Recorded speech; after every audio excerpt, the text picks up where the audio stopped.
Hello everyone, welcome to ABI YouTube channel. মূলত আমরা class 12 এর ফিজিক্সের মধ্যেকার কোয়ান্টাম তত্ত্ব নিয়ে ডিসকাশন করছিলাম এবং কোয়ান্টাম তত্ত্বের মধ্যে মূলত আমরা 11টা লেকচার আজ পর্যন্ত কন্ডাক্ট করেছি। যার মধ্যে আমরা অনেকটা পোরশনই এগিয়ে গেছি। কোয়ান্টাম তত্ত্বের প্রায় হাফ পোরশন আমাদের কমপ্লিট হয়ে গেছে। বাকি যে হাফ পোরশন আছে আমরা ধীরে ধীরে কমপ্লিট করব। আজকের লেকচারটা হলো কোয়ান্টাম তত্ত্ব বা কোয়ান্টাম থিওরির লেকচার নম্বর 12। এর আগে যে 11টা লেকচার ডিসকাশন হয়েছে, প্রত্যেকটা লেকচারই একটা প্লেলিস্ট করা রয়েছে এই চ্যানেলেই। কোয়ান্টাম তত্ত্ব বা কোয়ান্টাম থিওরি ক্লাস 12 ফিজিক্স বলে একটা প্লেলিস্ট রয়েছে। এই চ্যানেলের প্লেলিস্টে গেলে তোমরা পেয়ে যাবে। ওর মধ্যে প্রত্যেকটা লেকচারই লেকচার নম্বর 1 থেকে শুরু করে আজকের লেকচার পর্যন্ত এবং পরে যতগুলো লেকচার হবে সব লেকচারগুলোই দেখবে সিকোয়েন্সিয়ালি সাজানো রয়েছে। অর্থাৎ লেকচার 1, তারপরে লেকচার 2, তারপরে লেকচার 3 অ্যান্ড সো অন এরকমভাবে সাজানো রয়েছে। ওখান থেকেই তোমরা প্রত্যেকটা লেকচার পেয়ে যাবে। এবার যারা কোয়ান্টাম তত্ত্ব একবার পড়ে নিয়েছো তাদের যেই পোরশন গুলো একটু ডিফিকাল্টি রয়েছে বা একটু বুঝতে প্রবলেম রয়েছে তারা সেই পোরশন গুলোকেই কমপ্লিট করে নিতে পারো। বা যারা পুরোটাই পড়বে অর্থাৎ লেকচার নম্বর 1 থেকে শুরু করে পুরোটাই জানবে, কারণ যাদের আগে হয়নি বা যারা নতুন পড়বে তারা অবশ্যই লেকচার নম্বর 1 থেকে শুরু করেই পড়ো, তাহলে দেখবে সমস্ত কিছুই ভালোভাবে বুঝতে পারবে।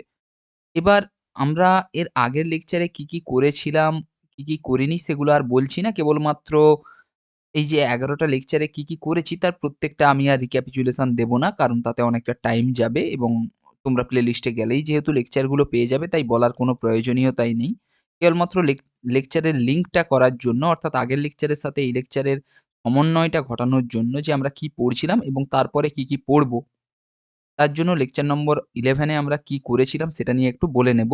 তার আগে আরো একটা কথা বলে রাখি, যারা রিভাইজ দেওয়ার জন্য লেকচারগুলো পড়বে, তাদের জন্য একটা সুবিধা রয়েছে। প্রত্যেকটা লেকচারের দেখবে যে থাম্বনেল রয়েছে বা ফার্স্টে যে হলুদ কালারের একটা পেজ রয়েছে, লেকচারের প্লেলিস্টে গেলে দেখবে হলুদ কালারের একটা পেজ রয়েছে। তার উপরে এই সমস্ত কিছু লেখা রয়েছে। কোন লেকচার, কোন এক্সামের জন্য বা কোন টপিকে পড়া হচ্ছে বা পড়ানো হচ্ছে বা কোন টপিকের লেকচার সমস্ত কিছুই লেখা রয়েছে। যারা রিভাইজের জন্য পড়বে এবং কয়েকটা সিলেক্টিভ পোরশনই পড়বে, তারা ঐখান থেকে টপিকগুলো দেখে নেবে যে কোন টপিকটা তোমাদের এই কোয়ান্টাম তত্ত্বের মধ্যেকার কোন পোরশনটাতে তোমাদের অসুবিধা রয়েছে, সেই পোরশনের নাম সহ প্লেলিস্টে যে সমস্ত লেকচারগুলো রয়েছে প্রত্যেকটা লেকচারেতে টপিকের নামগুলো দেওয়া রয়েছে যে কোয়ান্টাম তত্ত্বের মধ্যেকার ওই নির্দিষ্ট লেকচারে কোন টপিকটা নিয়ে ডিসকাশন করা হচ্ছে সেই টপিকটাও লেখা রয়েছে। তাই যারা একটা কোনো নির্দিষ্ট লেকচার পড়বে তারা টপিকটাকে দেখে নেবে, দিয়ে সেই লেকচারে গিয়ে সেই জিনিসটা জেনে নিতে পারবে। আশা করি বুঝতে পারলে আমি কি কথাটা বলতে চাইছি। হোক সেসব কথা থাকুক। আজকের সেশনটা আমরা শুরু করব। তার আগে লেকচার নম্বর 11 এর সাথে লেকচার নম্বর 12 এর লিঙ্কটা করার জন্য আমরা লেকচার নম্বর 11 এ কি করেছিলাম একটু কুইকলি দেখে নেব। মূলত আমরা লেকচার নম্বর 11 এ দুটো জিনিস নিয়েই ডিসকাশন করেছিলাম। যার মধ্যেকার প্রথম জিনিসটা ছিল এটা যে ফটো ইলেকট্রনের গতিশক্তি ও নিবৃত্তি বিভবের মধ্যে সম্পর্ক, অর্থাৎ Vmax = √2eV0 divided by me, যেখানে Vmax হলো ফটো ইলেকট্রনের গতিবেগ, সর্বোচ্চ বেগ, এবং V0 হলো স্টপিং পোটেনশিয়াল বা ছেদক বিভব বা নিবৃত্তি বিভব। এবং সেইখান থেকে আমরা দুটো রিলেশন দেখিয়েছিলাম যে Vmax is proportional to √V0 এবং Vmax square is proportional to V0।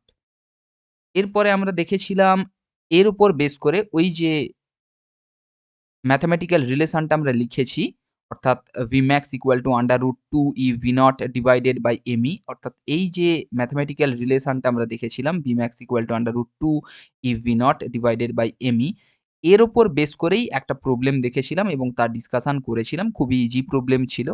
এর পরবর্তী সময়ে আমরা দেখেছিলাম কম্পাঙ্ক ও নিবৃত্তি বিভবের লেখচিত্র, যেখান থেকে বিভিন্ন ধরনের সারফেসের জন্য, অর্থাৎ বিভিন্ন ধরনের মেটাল সারফেসের জন্য কিরকমভাবে এই গ্রাফগুলো আমরা পাই তা নিয়ে ডিসকাশন করেছিলাম এবং সেখান থেকে সূচনা কম্পাঙ্ক, প্রারম্ভ কম্পাঙ্ক বা থ্রেশোল্ড ফ্রিকোয়েন্সি সম্বন্ধেও একটু বলেছিলাম এবং থ্রেশোল্ড ফ্রিকোয়েন্সির করসপন্ডিং বা থ্রেশোল্ড ফ্রিকোয়েন্সির সাথে সম্পর্কযুক্ত থ্রেশোল্ড ওয়েভলেন্থ নিয়েও ডিসকাশন করেছিলাম।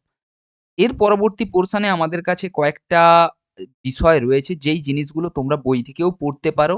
আমি ২-৩ টে বই থেকে এগুলোকে কম্বাইন্ড করে খুব ভালো, ভালো পয়েন্ট হিসাবে সাজিয়েই তোমাদের পড়াবো। কারণ এর বাইরে এছাড়া আর কিছু নেই। কারণ এতে ডিপলি বোঝার মতন কোনো পোরশন নেই। কেবলমাত্র পড়লেই তোমরা বুঝতে পারবে। তার জন্য আমি বই থেকেই নিয়েছি। ৩ টে বইয়ের কম্বাইন্ড ফর্মে যে পয়েন্টগুলো খুবই ইম্পোর্টেন্ট আমি সেইগুলো নিয়েছি এবং টাইপ করে রেখেছি। কারণ লেখার কোনো প্রয়োজনীয়তা নেই বলে আমি আর হাতে লিখিনি। তাই টাইপ করে তোমাদের সেখান থেকে ভালো করে বুঝিয়ে দেব।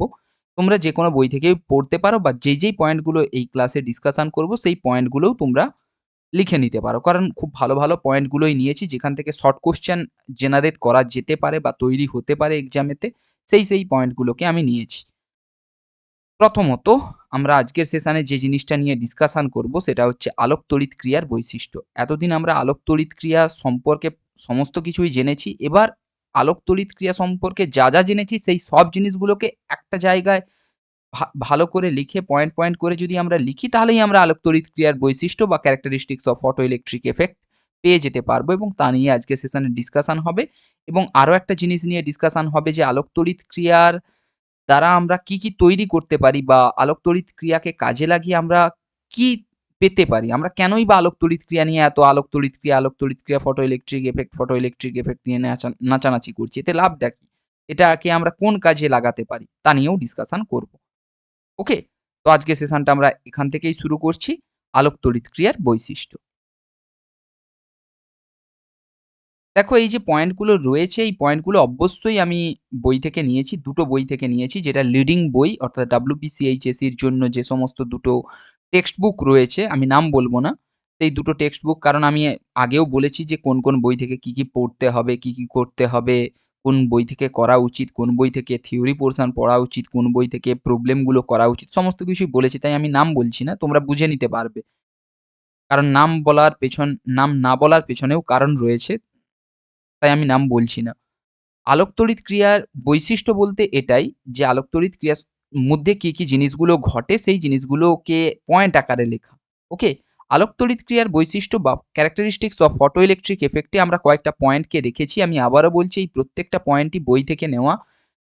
২-৩ টে বই থেকে খুব ইম্পোর্টেন্ট পয়েন্টগুলোকে আমি বেছে এখানে লিখেছি যেখান থেকে কিন্তু শর্ট কোয়েশ্চেনও আসতে পারে এক্সামেতে, বোর্ড এক্সামেতে এবং কম্পিটিটিভ এক্সামেতেও আসতে পারে। তার জন্য আমি এই পয়েন্টগুলোকে বেছে নিয়েছি। দেখো, ফার্স্ট পয়েন্টে বলা রয়েছে আলোক তড়িৎ ক্রিয়া একটি তাৎক্ষণিক ঘটনা অর্থাৎ ইনস্ট্যান্টেনিয়াস থিং অর্থাৎ মুহূর্তের মধ্যেই ঘটে আলোক তড়িৎ ক্রিয়া। অর্থাৎ আলো পড়লো তারপরে টাইম লাগবে, তারপরে ফটো ইলেকট্রন বেরোবে এরকমটা নয়। যখনই একটা নির্দিষ্ট ফ্রিকোয়েন্সির আলো পড়লো ঠিক সেই মোমেন্ট থেকেই আলোক তড়িৎ ক্রিয়া শুরু হয়ে যাবে। অর্থাৎ একটা নির্দিষ্ট ফ্রিকোয়েন্সি বা তার থেকে বেশি অর্থাৎ যেটাকে আমরা থ্রেশহোল্ড ফ্রিকোয়েন্সি বলি। থ্রেশহোল্ড ফ্রিকোয়েন্সি বা তার থেকে বেশি ফ্রিকোয়েন্সি পড়লেই পড়ার সাথেই ফটো ইলেকট্রন বেরোতে থাকবে। অর্থাৎ আলোক তড়িৎ ক্রিয়া একটি তাৎক্ষণিক ঘটনা।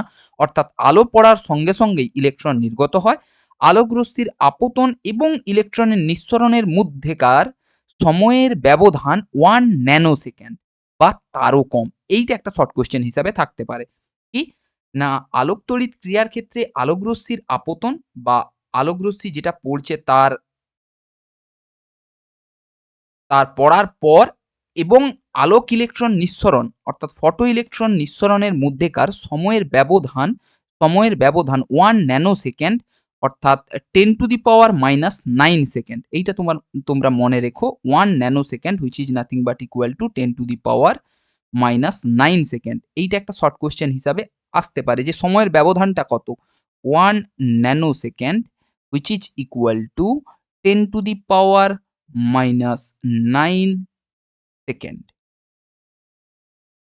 এইটুকু মাত্র অর্থাৎ ১ সেকেন্ডকে যদি ১ এর পরে ৯টা শূন্য দিয়ে ভাগ করি, ১ সেকেন্ডকে ১ এর পেছনে থাকা ৯টা শূন্য দিয়ে ভাগ করি। অর্থাৎ ব্যাপারটা হচ্ছে এটাই 1 ডিভাইডেড বাই ১ এর পেছনে ৯টা শূন্য। ১টা, ২টো, ৩টে, ৪টে, ৫টা, ৬টা, ৭টা, ৮টা, ৯টা এইরকম দিয়ে যদি আমরা ভাগ করি, যেই সময়টুকু লাগে, যেই সেকেন্ড সময়টুকু লাগে, ওই সময়ের মধ্যেই ফটো ইলেকট্রন বেরিয়ে যায়। আলো পড়লো ওইটুকু সময় লাগবে অর্থাৎ এইটুকু সময় লাগবে তারপরেই ফটো ইলেকট্রন বেরিয়ে যাবে। অর্থাৎ কতটা ফাস্ট ঘটনা কল্পনার বাইরে।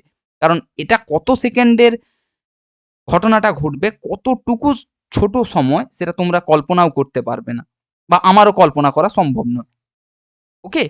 তাই 1 ন্যানোসেকেন্ড বা তার থেকেও কম সময়ের মধ্যে, অর্থাৎ 10⁻⁹ সেকেন্ড বা তার থেকেও কম সময়ের মধ্যেই কি ঘটে যায় না এই আলোক রশ্মি আপতন এবং আলোক ইলেকট্রনের নিঃসরণ, এই দুটো ঘটনার মধ্যেকার যে সময়ের ব্যবধান এইটা থাকে। ধরে নাও আমার আলো পড়লো এই মোমেন্টে। ধরে নাও এরকমভাবে আলো পড়ছে ধাতব পৃষ্ঠের উপর, আলো পড়ছে, এরকমভাবে আলো পড়ছে, 10⁻⁹ সেকেন্ডের মধ্যেই কি হবে? ইলেকট্রন ইজেক্ট হয়ে যাবে বা ইলেকট্রন বেরোতে থাকবে। অবশ্যই নির্দিষ্ট কম্পাঙ্কেরই আলো পড়তে হবে, তার থেকে কম কম্পাঙ্কের আলো পড়লে ঘটনাটা ঘটবে না। সেটা তোমরা আগে থেকেই জানো বা তা নিয়েও আমরা আগেও ডিসকাশন করেছি। এই এটাকে একটা শর্ট কোয়েশ্চেন হিসাবে তোমরা মনে রাখতে পারো যে সময়ের ব্যবধানটা কত থাকে? 10⁻⁹ সেকেন্ড বা 1 ন্যানো সেকেন্ড। আশা করি বুঝতে পারলে? ওকে, এরপরে আমরা নেক্সট পয়েন্টে চলে যাচ্ছি। নেক্সট পয়েন্টটাও খুবই ইম্পর্টেন্ট। সেখান থেকে যে কথাগুলো আমরা বলবো সে কথাগুলো আগেও ডিসকাশন করে এসেছি। তাই তেমন ডিফিকাল্টি হবে বলে আমার মনে হয় না। ওকে? নেক্সট পয়েন্টটা দেখো। 1 সেকেন্ড। এই জিনিসটা তোমরা ভালো করে মনে রেখো। 1 ন্যানোসেকেন্ড ইকুয়াল টু 10⁻⁹ সেকেন্ড, এই সময়ের ব্যবধানেই কিন্তু ফটো ইলেকট্রন নিঃসরণ শুরু হয়। আলোক রশ্মির আপতনের এবং ফটো ইলেকট্রন নিঃসরণের মধ্যেকার সময়ের ব্যবধান। আলো পড়লো 10⁻⁹ সেকেন্ডের মধ্যেই ফটো ইলেকট্রন বেরোতে শুরু করে দেবে। সেকেন্ড পয়েন্ট, আপতিত আলোক রশ্মির কম্পাঙ্ক একটি ন্যূনতম কম্পাঙ্কের কম হলে কোনো ইলেকট্রন নিঃসরণ ঘটে না। এটা আমরা জানি। আপতিত আলোর কম্পাঙ্কের এই ন্যূনতম মানকে সূচনা কম্পাঙ্ক বা প্রারম্ভ কম্পাঙ্ক বলে। সেটাও আমরা জানি, যেটাকে আমরা থ্রেশহোল্ড ফ্রিকোয়েন্সি বলি। বিভিন্ন পদার্থের ক্ষেত্রে এই সূচনা কম্পাঙ্কের মান বিভিন্ন হয়, যেটাকে আমরা গ্রাফ দিয়ে দেখিয়েছিলাম। ওই সোডিয়ামের ক্ষেত্রে একটা গ্রাফ পেয়েছিলাম, তারপরে জিঙ্কের ক্ষেত্রে একটা গ্রাফ পেয়েছিলাম, তারপরে আমরা প্ল্যাটিনামের ক্ষেত্রে একটা গ্রাফ পেয়েছিলাম। এটাও আমরা জানি। সূচনা কম্পাঙ্কের আনুষঙ্গিক তরঙ্গদৈর্ঘ্যকে, অর্থাৎ সূচনা কম্পাঙ্কের করসপন্ডিং ওয়েভলেন্থকে, আনুষঙ্গিক তরঙ্গদৈর্ঘ্যকে সূচনা তরঙ্গদৈর্ঘ্য বা থ্রেশহোল্ড ওয়েভলেন্থ বলে। থ্রেশহোল্ড ওয়েভলেন্থ বলে। এটা নিয়েও আমরা কিন্তু আগের ক্লাসে ডিসকাশন করেছি।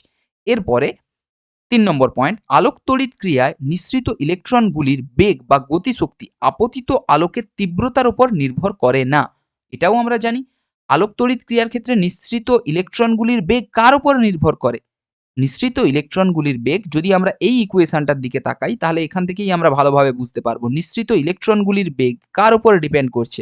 নিঃসৃত ইলেকট্রনগুলির বেগ নিবৃত্তি বিভবের উপর নির্ভর করছে। যদি ইকুয়েশন থেকে দেখি, ডাইরেক্টলি নিবৃত্তি বিভব বলাটা ঠিক নয়, কিন্তু আমরা ইকুয়েশন থেকে যদি দেখি নিবৃত্তি বিভবের উপর নির্ভর করছে। আচ্ছা, নিবৃত্তি বিভব কার উপর নির্ভর করে? ফ্রিকোয়েন্সির ওপর। তার মানে আমরা কি বলতে পারি? এই সর্বোচ্চ বেগটা ফ্রিকোয়েন্সির ওপর নির্ভর করে, কারণ ফ্রিকোয়েন্সি চেঞ্জ হলে নিবৃত্তি বিভব চেঞ্জ হবে, নিবৃত্তি বিভব চেঞ্জ হলে ভিম্যাক্স চেঞ্জ হবে। অর্থাৎ ভিম্যাক্স চেঞ্জ হচ্ছে কখন? যখন আমরা ফ্রিকোয়েন্সি চেঞ্জ করছি। অর্থাৎ ভিম্যাক্স ডিপেন্ড করছে ফ্রিকোয়েন্সির ওপর। এটা তোমাদের অন্যরকম ভাবে বুঝতে হবে, যেমনটা আমি বললাম। ওকে? ওকে। তাহলে আমরা কি বলতে পারি? আলোক তড়িৎ ক্রিয়ায় নিঃসৃত ইলেকট্রনগুলির বেগ অর্থাৎ ভিম্যাক্স যদি আমরা বলি, ভিম্যাক্স যদি আমরা পেয়ে যাই তাহলে গতিশক্তিও পাবো। গতিশক্তি আপতিত আলোর তীব্রতার উপর নির্ভর করে না। কার উপর নির্ভর করে? তার কম্পাঙ্কের উপর নির্ভর করে। কারণ কম্পাঙ্কের উপর নির্ভর করে কিভাবে? না ওই V0 বা ছেদক বিভব বা স্টপিং পোটেনশিয়ালের যে কনসেপ্টটা আমি এক্ষুনি বোঝালাম, যে স্টপিং পোটেনশিয়াল যেহেতু আমাদের ফ্রিকোয়েন্সির উপর ডিপেন্ড করে, সেহেতু স্টপিং পোটেনশিয়াল আবারও যেহেতু ভিম্যাক্সের উপর, অর্থাৎ ভিম্যাক্সটা যেহেতু স্টপিং পোটেনশিয়ালের উপর নির্ভর করে এবং স্টপিং পোটেনশিয়াল যেহেতু ফ্রিকোয়েন্সির উপর নির্ভর করে, সেহেতু ফ্রিকোয়েন্সিটা ভিম্যাক্স এর উপর নির্ভর করবে। অর্থাৎ ফ্রিকোয়েন্সিটা যদি চেঞ্জ করি তাহলে ভিম্যাক্স চেঞ্জ হবে। কোনো ইন্টেন্সিটির গল্প ওখানে নেই। আশা করি বুঝতে পারলে। এটাকে অন্যভাবেও বলা যায়, যেভাবে আমি এতক্ষণ বললাম, যে ধরে নাও আমার ফটো ইলেকট্রনটা যেটা বেরোবে সেই ফটো ইলেকট্রনের বেগটা কার উপর নির্ভর করছে? না আমরা যদি ইকুয়েশনের সাহায্যে দেখি তাহলে V0 এর উপর, কারণ Vmax equal to √2e V0 divided by me, এদিক দিয়ে আমরা বলতে পারি যে V0 এর উপর ডিপেন্ড করছে। কিন্তু কারণটা হচ্ছে এটাই যে বাকি টার্মগুলো কনস্ট্যান্ট ইকুয়েশনের মধ্যে। এই ইকুয়েশনটার দিকে আরেকবার তাকাও। এই জায়গাটা হয়তো বুঝতে অসুবিধা হতে পারে। এই 2e me এগুলো তো কনস্ট্যান্ট টার্ম, তাহলে Vmax কার উপরে ডিপেন্ড করছে? V0 এর উপরে ডিপেন্ড করছে। কিন্তু V0 টাও তো একটা নির্দিষ্ট কন্ডিশনে আসে নিবৃত্তি বিভবটা। তার জন্য আমাদের অন্যরকম ভাবে বলতে হবে। কিভাবে বলতে হবে? আলোর উপর কিভাবে ডিপেন্ড করে Vmax টা, আপতিত আলোর কোন জিনিসটার উপর নির্ভর করে সেইটাকে বোঝানোর জন্য আমরা কি করছি না ভি নটটা কার উপর ডিপেন্ড করে সেইটাকে খুঁজছি। আমরা জানি ভি নট ফ্রিকোয়েন্সির উপর ডিপেন্ড করে, কারণ আমরা গ্রাফ দেখেছিলাম। ওই যে গ্রাফটা ছিল ভি নট কার উপর ডিপেন্ড করে, এইখান থেকে আমরা বলেছিলাম যে ভি নট নিবৃত্তি বিভবের মান আলোর কম্পাঙ্কের উপর নির্ভর করে। তাহলে আমরা এখান থেকে বলতে পারি যে ভি নট চেঞ্জ হলে কম্পাঙ্ক চেঞ্জ হবে, অর্থাৎ কম্পাঙ্ক চেঞ্জ হলে ভি নট চেঞ্জ হবে, ভি নট চেঞ্জ হলে কম্পাঙ্ক চেঞ্জ হবে। এইভাবেই বলছি যাতে আসল জিনিসটাতে আমরা পৌঁছাতে পারি। আসলে কম্পাঙ্ক চেঞ্জ হলে ভি নট চেঞ্জ হবে। আচ্ছা, কম্পাঙ্কের উপর তার মানে ভি নট কম্পাঙ্কের উপর ভি নট নির্ভর করছে, তার মানে কম্পাঙ্কের উপর যদি ভি নট নির্ভর করে কম্পাঙ্কের উপর ভি ম্যাক্সও নির্ভর করবে, কারণ এই দুটো ইকুয়েশনের মধ্যে রিলেটেড রয়েছে। আশা করি তোমরা বুঝতে পারলে। এবার দেখো, এটা একটা কনসেপ্ট যেটা দিয়ে ৩ নম্বর পয়েন্টটাকে এক্সপ্লেন করা যায় যে আলোক তড়িৎ ক্রিয়ায় নিঃসৃত ইলেকট্রনগুলির বেগ বা গতিশক্তি কম্পাঙ্কের উপর নির্ভর করে। এটা একটা দিক। আরেকটা দিক হতে পারে। কিভাবে আরেকটা দিক হতে পারে সেটা যদি আমরা বলি, সেটাকে একটু অন্যরকম ভাবে বলছি, দেখে নাও। সেটাকে আমি একটু অন্যরকম ভাবে বলছি, যদিও সেই দিক দিয়ে বা সেই অ্যাসপেক্টে আমি এর আগে কোনো ক্লাসে বলিনি। ধরে নাও যেই আলোগুলো পড়ছে, এটা নিয়ে আমরা পরে আরো ডিটেলে জানবো যদিও বা, তবুও আমি একটু বলে রাখছি। যেই আলোগুলো পড়ছে সেই আলোর একটা এনার্জি থাকে এইচ নিউ। যে আলোগুলো এসে পড়ছে যার ফলে ফটো ইলেকট্রন বেরোনো শুরু হচ্ছে বা ফটো ইলেকট্রন বেরোচ্ছে, তার একটা এনার্জি থাকে এইচ নিউ। এটা নিয়ে আমরা পরবর্তী সময়ে ডিসকাশন করব, কোনো চিন্তা নেই। H new. আচ্ছা, এই এইচ নিউ এর মধ্যে একটা অংশ খরচ হচ্ছিল কি কারণে? না ওই ওয়ার্ক ফাংশনের জন্য একটা অংশ খরচ হচ্ছিল, এবং আমি এই জিনিসটা কিন্তু বহু আগেই আমি বলেছিলাম। বাকি অংশটা কি করছিল? বাকি অংশটা কি করছিল না যে ইলেকট্রনটা বেরোচ্ছিল সেই ইলেকট্রনটাকে কি করছিল? গতিশক্তি প্রোভাইড করছিল। অর্থাৎ half m v max square এইটা প্রোভাইড করছিল। এই জিনিসটুকু কিন্তু আমি বহু আগে বলেছিলাম যে একটা অংশ এই ওয়ার্ক ফাংশনকে মেনটেন করার জন্য খরচ হয়ে যাবে। যে এইচ নিউ পড়ছে তার একটা অংশ ওয়ার্ক ফাংশনকে মেনটেন করার জন্য খরচ হয়ে যাবে। বাকি যে এনার্জিটা থাকবে, যেই টোটাল এনার্জি এইচ নিউ পড়ছিল, যার মধ্যেকার একটা অংশ যদি এইটা খরচ হয়ে যায়, বাকি যে এনার্জিটা পড়ে থাকলো সেই এনার্জিটা কি করবে না ওই ইলেকট্রনটাকে গতিশক্তি প্রোভাইড করবে। তাহলে এই গতিশক্তিটা কার উপর ডিপেন্ড করছে? এইখান থেকেই তো বোঝা যাচ্ছে এইচ নিউ এর ওপর। এইচ তো একটা কনস্ট্যান্ট, প্ল্যাঙ্কের ধ্রুবক। এইচ তো কনস্ট্যান্ট, তাহলে কার উপরে ডিপেন্ড করছে এই গতিশক্তিটা? এই গতিশক্তিটা ডিপেন্ড করছে নিউ এর ওপর, অর্থাৎ আপতিত আলোর ফ্রিকোয়েন্সির ওপর। এখান থেকেই আমরা বলতে পারি যেহেতু এই গতিশক্তিটা আপতিত আলোর ফ্রিকোয়েন্সির ওপর ডিপেন্ড করছে, তার মানে এর মধ্যেকার যে বেগ, কারণ এম কনস্ট্যান্ট, হাফও কনস্ট্যান্ট, তার মানে এর মধ্যে যে বেগ ভি ম্যাক্স এটাও কার উপর ডিপেন্ড করছে? এই আপতিত আলোর ফ্রিকোয়েন্সির ওপর। আশা করি বুঝতে পারলে। দুটো দিক দিয়ে আমি এই জিনিসটাকে এক্সপ্লেন করলাম যে কিভাবে ফ্রিকোয়েন্সির ওপর ওই ভিম্যাক্স বা হাফ এম ভিম্যাক্স স্কোয়ার ওইটা ডিপেন্ড করছে, অর্থাৎ গতিশক্তি বা ইলেকট্রনের বেগ কিভাবে ডিপেন্ড করছে ফ্রিকোয়েন্সির ওপর, সেটাকে দুদিক দিয়ে আমি তোমাদের বোঝালাম। ৩ নম্বর পয়েন্ট। এরপরে ৪ নম্বর পয়েন্টটাতে কি রয়েছে না আলোক তড়িতের প্রবাহ মাত্রা আপতিত রশ্মির তীব্রতার উপর নির্ভর করে। এটা আমরা জানি আলোক তড়িৎ প্রবাহ মাত্রা, যেটাকে আমরা ফটো কারেন্ট বলে থাকি। ফটো কারেন্ট ডিপেন্ড করে আলোকরশ্মির তীব্রতার উপর। যদি তীব্রতা বাড়তে থাকে তাহলে ফটো কারেন্ট বাড়তে থাকে। খুব কম তীব্র আলো, অর্থাৎ খুব কম ইন্টেন্সিটির আলো, সেক্ষেত্রে যদি ফটো ইলেকট্রন নিঃসরণ হয় সেক্ষেত্রে আলোক তড়িৎ প্রবাহ মাত্রার মান বা ফটো কারেন্টের মান কম হবে। ধীরে ধীরে যত তীব্রতা বা ইন্টেন্সিটি বা আলোর জ্যোতি বাড়তে থাকবে, সেই ক্ষেত্রে কি হবে? আলোক তড়িৎ প্রবাহ মাত্রাও বাড়তে থাকবে, কিন্তু একটা নির্দিষ্ট সময়ে গিয়ে ওই আলোক তড়িৎ প্রবাহ মাত্রা ফিক্সড হয়ে যাবে, যেটাকে আমরা স্যাচুরেশন কারেন্ট বা স্যাচুরেটেড কারেন্ট বলে থাকি বা সম্পৃক্ত প্রবাহ বলে বলেছিলাম। ওই গ্রাফের মধ্যে ছিল, ফার্স্ট যে গ্রাফটা ড্র করেছিলাম সেই গ্রাফের মধ্যে। এটা নিয়েও আমাদের ডিসকাশন হয়েছে, তাই এটা নিয়েও আর বেশি কিছু বলার প্রয়োজনীয়তা নেই। এরপরে দেখো, আলোকের কম্পাঙ্ক বা তরঙ্গের দৈর্ঘ্যের ওপর আলোক তড়িৎ প্রবাহ মাত্রা নির্ভর করে না। এটাও আমরা জেনে এসেছিলাম। আলোক তড়িৎ প্রবাহ মাত্রা আপতিত রশ্মির তীব্রতার উপর নির্ভর করে, না আপতিত রশ্মির তরঙ্গ দৈর্ঘ্য বা কম্পাঙ্কের উপর। কোনোটার উপর নির্ভর করে না, কেবলমাত্র তীব্রতার উপর নির্ভর করবে। কম্পাঙ্ক বা তরঙ্গ দৈর্ঘ্যের উপর নির্ভর করবে না আলোক তড়িৎ প্রবাহ মাত্রা বা ফটো কারেন্টটা। আশা করি বুঝতে পারলে। এই প্রত্যেকটা পয়েন্টই আমরা কিন্তু আগে থেকেই জেনে এসেছিলাম। কেবলমাত্র সেগুলোকে পরপর ভাবে লিখলেই আলোক তড়িৎ ক্রিয়ার ক্ষেত্রে বৈশিষ্ট্য বা characteristics of photo electric effect আমরা পেয়ে যাব। ওকে? এই ৪ টা পয়েন্ট ছিল। প্রত্যেকটা পয়েন্টই কিন্তু গুরুত্বপূর্ণ এবং কিভাবে এই জিনিসগুলো ঘটছে তা কিন্তু আমি তোমাদের সাথে ডিসকাশন করেছি। এর পরবর্তী সময়ে যে পয়েন্টগুলো রয়েছে সেগুলো দেখো। ৫ নম্বর পয়েন্টে রয়েছে দেখো, একটি নির্দিষ্ট কম্পাঙ্কের আপতিত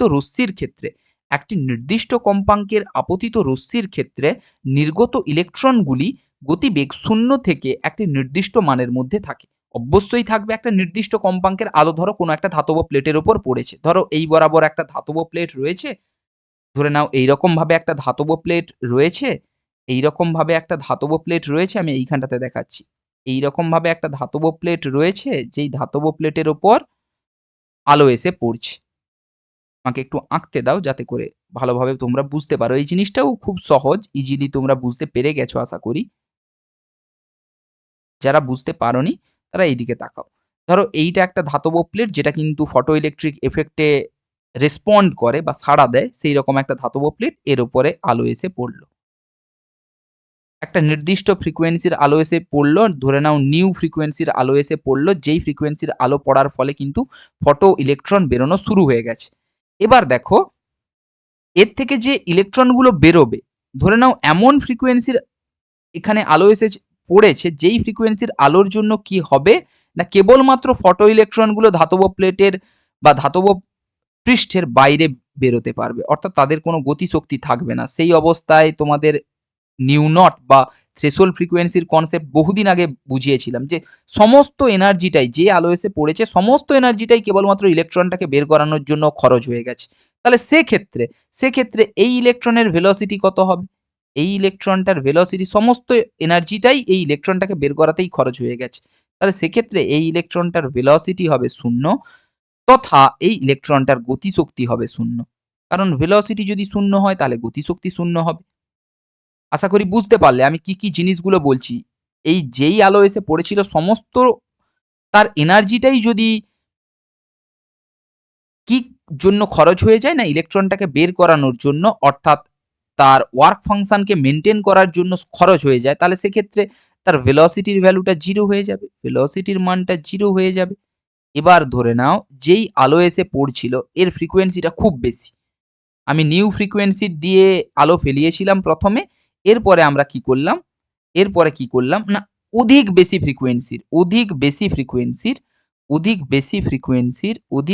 ফ্রিকোয়েন্সির আমরা একটা আলো ফেলালাম, যেই আলোর ফ্রিকোয়েন্সিটাকে আমরা ধরলাম, ধরে নাও নিউ প্রাইম।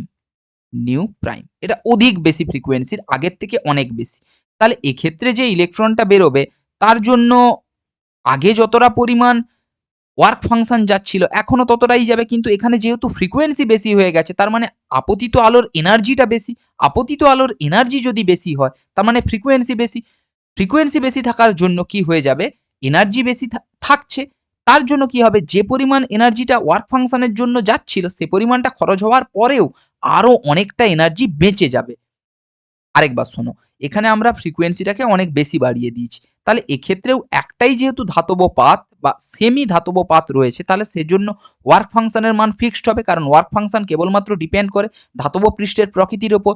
ধাতব পৃষ্ঠের যেই ধরনের প্রকৃতি আগে ছিল, বর্তমানেও সেই ধরনের প্রকৃতি রয়েছে, কেবলমাত্র আমরা আলোর কম্পাঙ্কটাকে বাড়িয়ে দিচ্ছি। তাহলে ওয়ার্ক ফাংশন যদি সেম যায় বা সেম থাকে, তাহলে সেক্ষেত্রে কি হবে না, যে পরিমাণ এনার্জিটা খরচ হওয়ার কথা ছিল আগে ইলেকট্রনটাকে বাইরে বের করানোর জন্য, ঠিক সেম পরিমাণ এনার্জি এখানেও খরচ হবে, তার থেকে বেশিও হবে না, কমও হবে না। তার মানে কি, এক্ষেত্রে যেহেতু ফ্রিকোয়েন্সি বেড়ে গেছে, কিছুটা পরিমাণ এনার্জি বেঁচে যাবে। সেই এনার্জিটা কি করবে না, ওই ওয়ার্ক ফাংশনে খরচ হওয়ার পরে বেঁচে থাকা যে পরিমাণ এনার্জিটা থাকলো, সেটা কি করবে না, ইলেকট্রনটাকে গতিশক্তি প্রোভাইড করবে, অর্থাৎ ইলেকট্রনটাকে একটা ভেলোসিটি প্রোভাইড করবে, যেইটা ম্যাক্সিমাম ভেলোসিটি হবে, অর্থাৎ খুব বেশি হবে, ভি ম্যাক্স। আশা করি বুঝতে পারলে। আমি যে কথাগুলো বলছি একটু মন দিয়ে যদি শোনো, তাহলেই দেখবে এই জিনিসটা খুবই ইজি। আমি আগেও এই জিনিসগুলো নিয়ে ডিসকাশন করেছি তোমাদের সাথে। তবুও যেহেতু আমরা আরেকবার এই জিনিসগুলো নিয়ে ডিসকাশন করছি, তাই এই কথাগুলো আরেকবার বলে নিচ্ছি। ওকে? তাহলে আমরা এখান থেকে কি বুঝতে পারলাম? না একটি নির্দিষ্ট কম্পাঙ্কের আপতিত রশ্মির ক্ষেত্রে নির্গত ইলেকট্রনগুলির গতিবেগ 0 থেকে একটি নির্দিষ্ট মানের মধ্যে থাকে। দেখো 0ও হতে পারে, 0ও হতে পারে, নির্দিষ্ট কম্পাঙ্কের আলো পড়েছিল আগে যখন আমরা এখানে নিউ ফ্রিকোয়েন্সি দিয়েছিলাম, নিউ প্রাইম দিইনি বা নিউ ড্যাশ দিইনি, নিউ দিয়েছিলাম, তাহলে সেক্ষেত্রে নির্দিষ্ট ফ্রিকোয়েন্সির ক্ষেত্রে বেগ কত হচ্ছিল? 0। তাই গতিবেগ 0ও হতে পারে। 0 থেকে শুরু করে নির্দিষ্ট মানের মধ্যে থাকতে পারে। ধরে নাও আমরা ফ্রিকোয়েন্সিটাকে আলাদা করলাম, আরেকটা নির্দিষ্ট ফ্রিকোয়েন্সি নিউ প্রাইম ফেলালাম, তাহলে সেক্ষেত্রে যে ইলেকট্রনগুলো বেরোচ্ছিল তাদের যে গতিবেগটা ছিল সেটা কি ম্যাক্সিমাম ছিল, অর্থাৎ একটা নির্দিষ্ট মান ছিল, হায়ার ভ্যালু ছিল। তাই এই অপশনটাও বা এই যে পয়েন্টটা ছিল সেটাও তোমাদের আশা করি বোঝা গেছে। এরপরে দেখো, আলোক তড়িৎ ক্রিয়া টেম্পারেচারের উপর নির্ভরশীল নয়, এটাও একটা ইম্পর্টেন্ট পয়েন্ট। আলোক তড়িৎ ক্রিয়া টেম্পারেচারের উপর নির্ভরশীল নয়, এই পয়েন্টটাও একটা গুরুত্বপূর্ণ পয়েন্ট। আলোক তড়িৎ ক্রিয়া উষ্ণতার উপর নির্ভর করে না। উষ্ণতা বেশি হলেও আলোক তড়িৎ ক্রিয়া যা ছিল বা যা হচ্ছিল, উষ্ণতা কম থাকলেও আলোক তড়িৎ ক্রিয়া সেম থাকবে। আশা করি বুঝতে পারলে। এই পয়েন্টটাও খুব ইম্পর্টেন্ট পয়েন্ট এবং এই পয়েন্টটা থেকেও কিন্তু বিভিন্ন শর্ট কোশ্চেন তৈরি হতে পারে।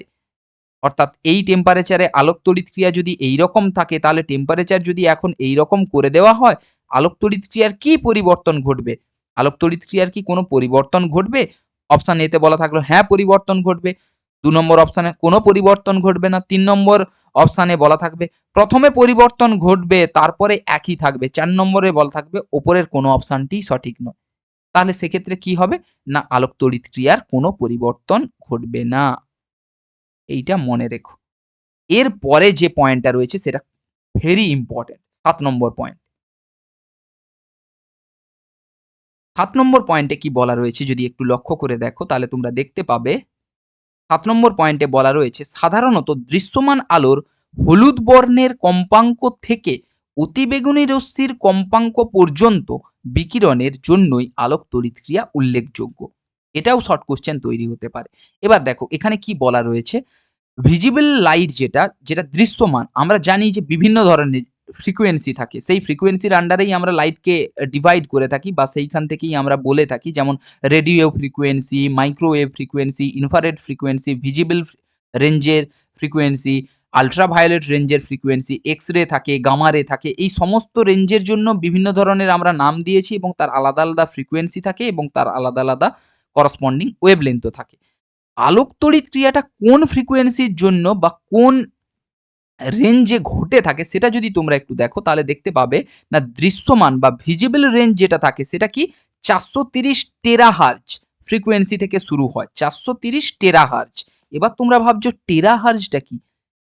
টেরাহার্জটা কি? টেরাহার্জ নয়, টেরাহার্জ নহে, টেরাহার্জ। ওকে ওকে, এই টেরাহার্জ বলতে কি বোঝায়? টেরাহার্জ ধরে নাও এইখানটা আমি লিখছি টেরাহার্জ, TH জেড, এটাকে বলা হয় টেরাহার্জ। এটাকে কি বলা হয়? টেরাহার্জ। টেরা, টেরা নয়, টেরা হার্জ, HEREZ। ফ্রিকোয়েন্সিকে আমরা হার্জ ইউনিটে লিখি সেটা ঠিক আছে। এবার টেরা হার্জ বলতে কি বোঝায়? টেরা হার্জ বলতে বোঝায় 10 to the power 12 hertz. Okay, 10 to the power 12 hertz.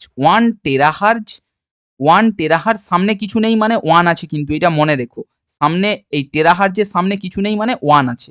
1 terahertz equal to 10 to the power 12, 10 to the power 12 অর্থাৎ একের পিঠে 12টা শূন্য, 10 টু দি পাওয়ার 12 হার্জ।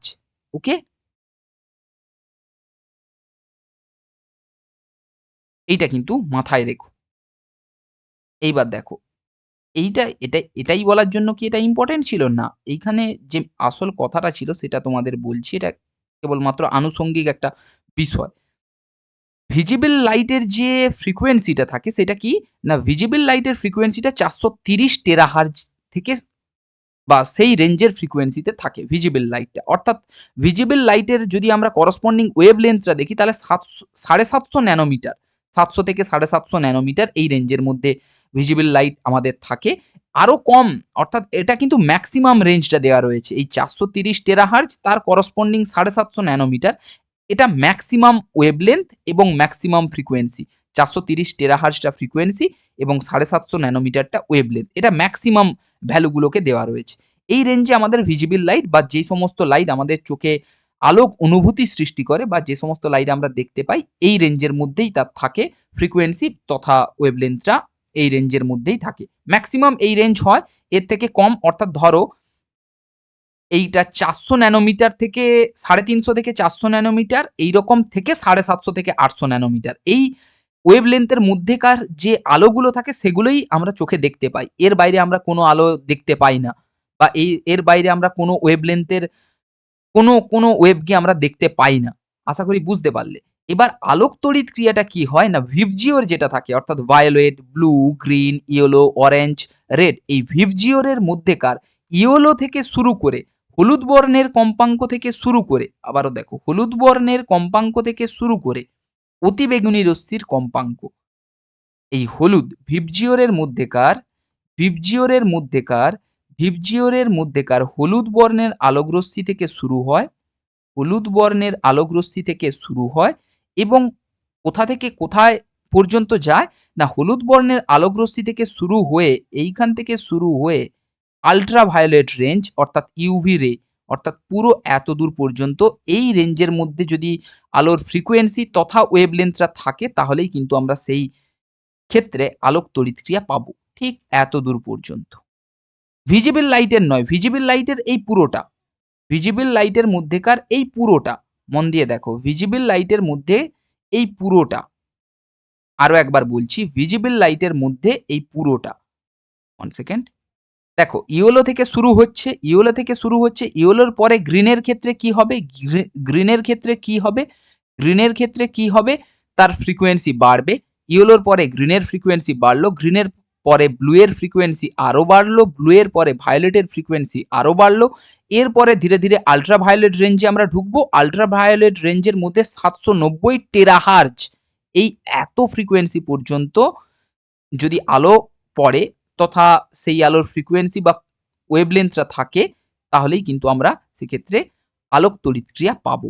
অর্থাৎ এই যে লাল দাগটা দেওয়া হয়েছে ইয়েলো রেঞ্জ, এইখান থেকে শুরু করে এই যে আল্ট্রাভায়োলেট রেঞ্জের শেষ পুরো এত দূর রেঞ্জ, এইটা আমি ওপরের দিকে তীর চিহ্ন দিচ্ছি, মন দিয়ে দেখো, এই হলুদ থেকে শুরু হচ্ছে তাই নিচের দিকে দেওয়া হয়েছে হলুদকে বোঝানোর জন্য, এবং এইখানে ওপরের দিকে তীর চিহ্নটা দিয়েছি কারণ আল্ট্রাভায়োলেট রেঞ্জের ম্যাক্সিমাম রেঞ্জ 790 টেরাহার্জ। এই এত দূর পর্যন্ত যদি আলোর ফ্রিকোয়েন্সি থাকে বা এর মধ্যে যদি কোনো আলোর ফ্রিকোয়েন্সি থাকে এবং সেই আলো যদি দিয়ে আমরা আলোক তড়িৎক্রিয়া ঘটাতে চাই তবেই কিন্তু আলোক তড়িৎক্রিয়া ঘটবে, আদারওয়াইজ অন্য ফ্রিকোয়েন্সির ক্ষেত্রে আলোক তড়িৎক্রিয়া ঘটবে না বা আলোক তড়িৎক্রিয়া দেখতে পাওয়া যায় না সাধারণত। আশা করি বুঝতে পারলে, আশা করি বোঝা গেল। তার জন্য আমি এখানে লিখেছিলাম সাধারণ দৃশ্যমান আলোর হলুদ বর্ণের কম্পাঙ্ক থেকে অতিবেগুনি রশ্মির কম্পাঙ্ক পর্যন্ত বিকিরণের জন্যই, অতিবেগুনি রশ্মি বলতে আল্ট্রাভায়োলেট রশ্মির কম্পাঙ্ক পর্যন্ত বিকিরণের জন্যই আলোক তড়িৎক্রিয়া উল্লেখযোগ্য। তাহলে কি না, মূলত 430 টেরাহার্জ যেটা বলা ছিল ওর থেকে একটু কম, অর্থাৎ ইয়েলোর ফ্রিকোয়েন্সি যত হয় ঠিক সেইখান থেকে শুরু করে 790 টেরাহার্জ পর্যন্ত কি হয় না, আলো পড়লে তখনই আলোক তড়িৎক্রিয়া দেখা যাবে। তাহলে এখান থেকে কি শর্ট কোশ্চেন হিসাবে আসতে পারে যে কোন রেঞ্জ থেকে শুরু করে বা দৃশ্যমান আলোর কোন বর্ণ থেকে শুরু করে কোনখান পর্যন্ত বা কোন বর্ণ পর্যন্ত আলো পড়লে বা আলোর বিকিরণের জন্য আলোক তড়িৎক্রিয়া ঘটে, তোমাদের বলতে হবে যে দৃশ্যমান আলোর হলুদ বর্ণের কম্পাঙ্ক থেকে অতিবেগুনি রশ্মির কম্পাঙ্ক পর্যন্ত বিকিরণের জন্যই আলোক তড়িৎক্রিয়া উল্লেখযোগ্য। আশা করি বুঝতে পারলে।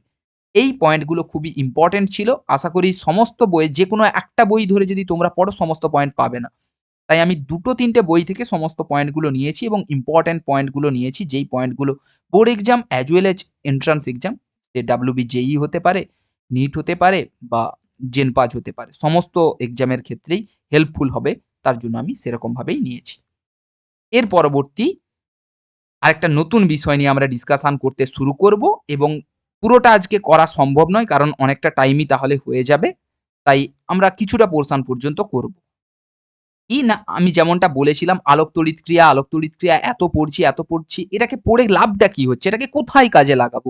সেই জিনিসটা তো দরকার। কারণ কাজে যদি না লাগে তাহলে আমরা কেন পড়বো বা কেন জানবো? কোনো একটা জিনিস যদি কাজেই না লাগে, তাহলে সেই জিনিসটা নিয়ে জানার কোনো প্রয়োজনীয়তা নেই। বাস্তব জীবনে যদি আমরা কাজে না লাগাতে পারি সায়েন্সকে, তাহলে সেই জিনিসটা নিয়ে অধিক ডিসকাশন এর তো কোনো প্রয়োজনীয়তা থাকে না। কেনই বা সেই জিনিসটা নিয়ে জানবো? আমাদের দৈনন্দিন জীবনকে ভালো করার জন্য বা সহজ করার জন্য আমরা তো সায়েন্সের অ্যাপ্লায়েন্স নিই বা সায়েন্সের ইউজ নিই।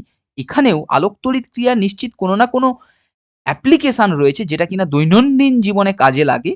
তার জন্যই আলোক তড়িৎ ক্রিয়া এত গুরুত্বপূর্ণ। তাই আলোক তড়িৎ ক্রিয়ার জন্য আইনস্টাইন নোবেল প্রাইজ পেয়েছিলেন। এমনিতেই তো নয়, আলোক তড়িৎ ক্রিয়া খুবই ইম্পোর্টেন্ট বিষয়।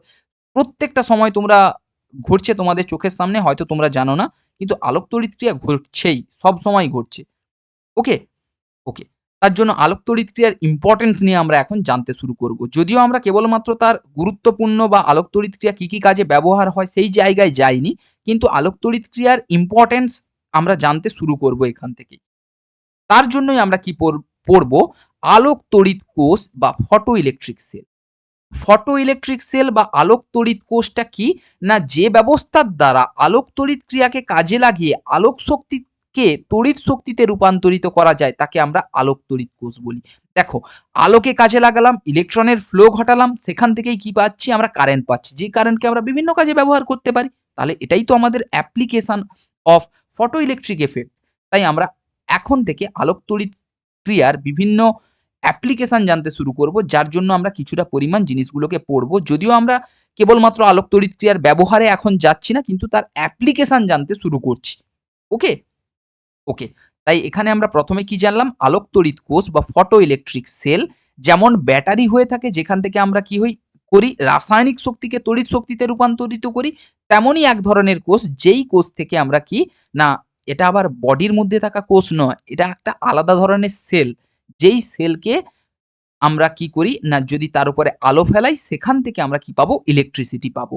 তাই আলোক তড়িৎ কোষের ডেফিনেশন যদি তোমরা বলতে চাও তাহলে এভাবে বলতে পারো, যে ব্যবস্থার দ্বারা আলোক তড়িৎ ক্রিয়াকে কাজে লাগিয়ে আলোক শক্তিকে তড়িৎ শক্তিতে রূপান্তরিত করা যায় তাকে আমরা আলোক তড়িৎ কোষ বলি। কোষ কথার অর্থ সেল, বডি সেল নয়, এটা একটা এক্সটার্নাল সেল যেই সেল থেকে আমরা এই জিনিসটা পাই যে আলোক শক্তিকে কাজে লাগিয়ে তড়িৎ শক্তি। ওকে? ওকে। এবার দেখো আলোক তড়িৎ কোষকে মূলত ৩ রকম ভাবে ভাগ করা যায় বা ৩ রকম ভাবে আমরা আলোক তড়িৎ সেলকে বা ফটো ইলেকট্রিক সেলকে ডিভাইড করতে পারি। তাই আমি এখানে লিখেছি। এই ৩ টে প্রকার কিন্তু যেকোনো একটা নির্দিষ্ট বই থেকে যদি তোমরা টেক্সট বুক থেকে যদি পড়ো তাহলে ৩ টে প্রকার পাবে না। আমি বলছি আমি যে জিনিসগুলো তোমাদের এখানে প্রোভাইড করছি এগুলো ৩-৪ টে বইয়ের কম্বিনেশন দিয়েই তৈরি করছি যাতে করে পুরো জিনিসটা তোমাদের প্রোভাইড করতে পারি। ওকে? তাই এখানে কি লিখেছি? এই কোষ থেকে সাধারণত ৩ প্রকারের বা এই কোষ সাধারণত ৩ প্রকারের হতে পারে। অর্থাৎ ফটো ইলেকট্রিক সেলটা 3 টাইপস এর হতে পারে। ফার্স্ট টাইপ কি? আলোক তড়িৎ নিঃসরণ কোষ যাকে বলি আমরা ফটো এমিটার সেল। আলোক তড়িৎ নিঃসরণ কোষ এটাও একটা আলোক তড়িৎ কোষ কিন্তু।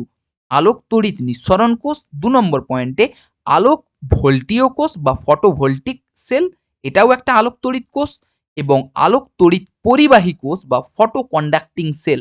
এই ৩ ধরনের আলোক তড়িৎ কোষ বা ফটো ইলেকট্রিক সেল আমরা পেয়ে থাকি। এই ৩ ধরনের কোষই আমাদের জানার প্রয়োজনীয়তা রয়েছে, কিন্তু সিলেবাসে মূলত ইম্পর্টেন্ট যেটা রয়েছে সেটা হচ্ছে আলোক ভোল্টীয় কোষ বা ফটোভোল্টিক সেল, যেটাও একটা আলোক তড়িৎ কোষ। এই ৩টেই এক একটা আলোক তড়িৎ কোষ, কিন্তু ৩টের কার্যপ্রণালীটা বা গঠন প্রণালীটা একই নয় বা ৩টে একই রকম বেসিক কার্যপ্রণালী সেম। বেসিক কার্যপ্রণালী কি? না আলো পড়লে ইলেকট্রিসিটি দেবে। বেসিক কার্যপ্রণালী সেম, কিন্তু আভ্যন্তরীণ গঠন বা স্ট্রাকচারটা সবার সেম নয়। যে এই সেলের মধ্যে যে জিনিসটা রয়েছে সবার ক্ষেত্রে সেম নয়। অর্থাৎ আলোক তড়িৎ নিঃসরণ কোষের ক্ষেত্রে সেলের মধ্যেকার ঘটনাটা আলাদা, আলোক ভোল্টীয় কোষের ক্ষেত্রে সেলের স্ট্রাকচারটা আলাদা, আলোক তড়িৎ পরিবাহী কোষের ক্ষেত্রে সেলের স্ট্রাকচারটা আলাদা। প্রত্যেকের স্ট্রাকচার আলাদা, কিন্তু বেসিক একটা প্রিন্সিপালের উপর কাজ করছে বা বেসিক একটা বিষয়ের উপর কাজ করছে। সেই বিষয়টা কি? আলো পড়লে ইলেকট্রিসিটি তৈরি করছে। ওকে? আজকে সেশনে আমরা এতদূর পর্যন্ত জানবো, অর্থাৎ আলোক তড়িৎ কোষ কি এবং কি প্রকারের হতে পারে এতদূর পর্যন্ত জানবো। নেক্সট সেশনে আশা করি বুঝতে পারছো আমরা কোনটা নিয়ে ডিসকাশন করব। আলোক ভোল্টীয় কোষ আলোক ভোল্টীয় কোষ, এটা ডোল্টীয় নয়, এটা এইখানটায় মাথাটায় দেখা যাচ্ছে না। এটা মূলত আলোক ভোল্টীয় কোষ। ওকে? কারণ বেঙ্গলি টাইপ করে সেটার যদি আমরা হরফটাকে একটু বাড়িয়ে দিই, তাহলে আশা করি একটু অন্যরকম দেখতে লাগে।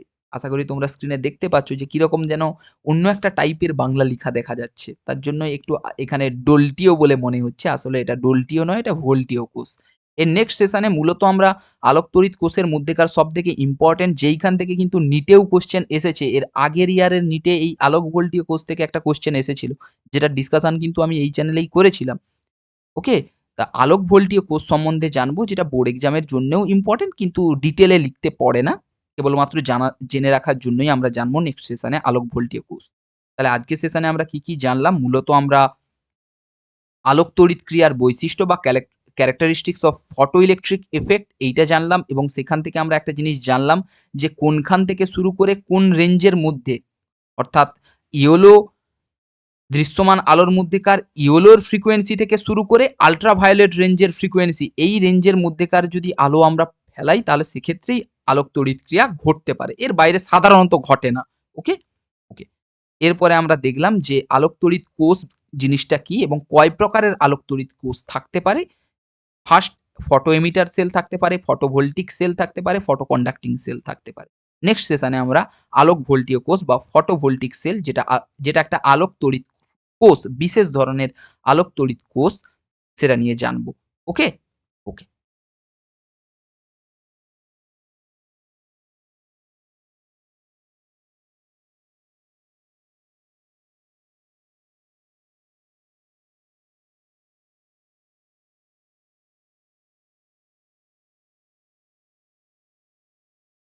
তো thank you everyone. Thank you for learning with ABI. Happy learning with ABI and believe in yourself. যদি তোমাদের লেকচারগুলো ভালো লেগে থাকে, তাহলে অবশ্যই তোমাদের বন্ধুদের সাথেও শেয়ার করো, এবং কোথাও বুঝতে অসুবিধা থাকলে বা আমি যদি কোথাও ভুল বলে থাকি, সেটাও তোমরা কিন্তু কমেন্ট সেকশনে জানিয়ে দিতে পারো। That's it for today. Bye bye everyone. Take care. Happy learning with ABI.